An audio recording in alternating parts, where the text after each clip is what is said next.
of a cooling housing market. So some good news there. All right, well, it has been a very active week on the sun with multiple chances to see those northern lights. We were so lucky. And now the comet we've been waiting for will show up in the evening sky starting this weekend. Meteorologist Ross Ellett is joining us live here with the first alert on what to watch in the sky, specifically, Ross, when we should look. That's right. So many things going on, right?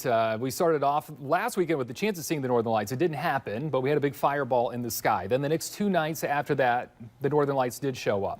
Then we took a small break, and then we had Thursday night, where we got to that severe geomagnetic storm and massive displays of the northern lights all across the area.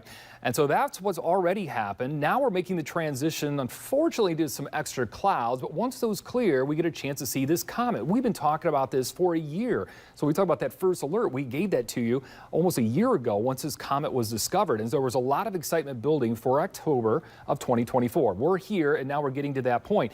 Then last week with that solar storm, we were afraid it was going to do damage to the comet and possibly rip off the tail of it.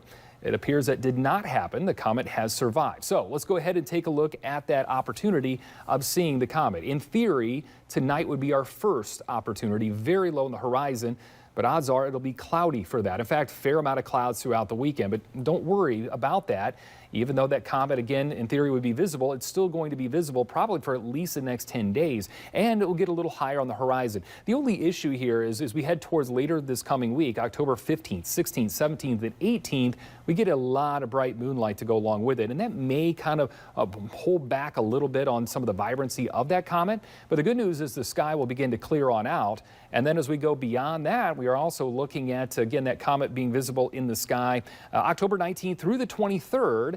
As we look at that kind of night sky during that time frame, we're still looking west to southwest.